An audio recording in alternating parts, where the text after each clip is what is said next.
Timeline, 5000 ans d'histoire, Richard Fremder.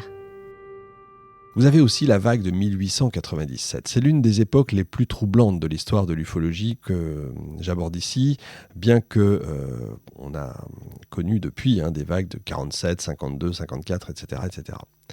Évidemment, il est impossible de savoir s'il y en a eu avant, à ce point-là. Comme je vous ai raconté des petits bouts. Il y en a des centaines de milliers, comme je vous ai dit. J'ai pris les plus remarquables, et puis ceux dont on sait que c'est une escroquerie.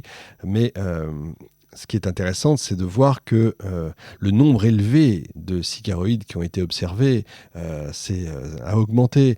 Les contacts d'une forme particulière avec la population, les conversations sont d'un style très spontané. Les humanoïdes sont quasiment toujours de type humain, ce qui ne correspond absolument pas à ce qu'on connaît des vagues récentes. Donc ça, c'est intéressant. Les engins sont incompatibles avec ce qu'on observe aujourd'hui. C'est très curieux. Comment vous dire, la vague de 1897 est à la fois originale et on pourrait presque dire inquiétante, parce qu'il n'y a rien qui ressemble en fait à ce qu'on connaît aujourd'hui. Alors je ne vais pas, là encore, vous multiplier les exemples. Il y en a tant et tant que ce serait du délire, et puis on arriverait à une espèce de catalogue complètement idiot. Alors, il serait impossible, puis ça vous aurait barbé en plus, de décrire tous ces cas. J'en ai retenu donc que les plus caractéristiques, encore une fois. Mais néanmoins, c'est intéressant de noter que leur différence avec les cas contemporains, je parle de ceux dont j'ai parlé, est quasiment nulle, sinon secondaire. En fait, ils se ressemblent. Ils se ressemblent avec ce qu'on peut lire aujourd'hui comme témoignages. Je parle des témoignages, pas des dingueries. Je parle des vrais témoignages, ceux dont on ne sait pas. On n'a pas connaissance, les fameux 99 cas dont parle le GEPAN. Mais quand même, vous avez un grand nombre de questions qui surgissent du passé. On peut se demander si ces formes irréalistes par rapport à ce qu'on connaît du phénomène actuellement ne sont pas dues à des interprétations personnelles, voire quand même à des altérations occasionnées par les témoins. Il ne faut pas oublier que les contemporains de Charlemagne, de Louis XIV, n'étaient pas habitués à regarder le ciel. C'est pas comme aujourd'hui. C'est seulement sous Louis XVI que les frères Montgolfier ont expérimenté leur engin. C'est-à-dire qu'il n'existait dans le ciel aucun engin artificiel. On n'a aucune raison de regarder le ciel. Aujourd'hui, on sait absolument facilement identifier un Boeing, un avion de chasse, parce que notre cerveau sait qu'il se présente ainsi, tout comme des phénomènes naturels. Et notre cerveau peut différencier ce qui n'est pas courant de ce qui est tout à fait ordinaire. On sait un hélicoptère, un ULM, maintenant un drone, enfin voilà, tout ça on connaît. Il faut aussi parfois employer des comparaisons, par exemple pour la vitesse ou la grandeur.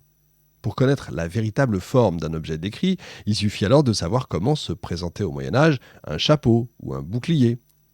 Il va de soi que des observateurs donnaient souvent à une forme un nom différent. Ça a été le cas des disques, qu'on appelle souvent des boucliers, des roues de feu, des faux soleils, etc., comme je vous ai raconté. Ça vient tout simplement de l'habitude du témoin de voir un bouclier, une roue, etc. De nos jours, faites un test, 3 personnes qui vont visiter une expo d'art surréaliste, tout en étant complètement ignorantes dans ce domaine, vont donner 3 versions différentes d'une peinture, même si en plus l'artiste a voulu exprimer lui une 4e chose. Si un ufologue de l'an 2200 découvrait un livre poussiéreux au fin fond d'une bibliothèque où il est question de soucoupes volantes, il serait probablement embêté, il ferait le même rapprochement que nous à propos des boucliers ardents d'obséquence dont je vous ai parlé. Il devrait les comparer avec des illustrations de 1977 représentant de vraies soucoupes, puisque les soucoupes qui volent n'ont aucun sens concret en réalité. Je parle des soucoupes des tasses.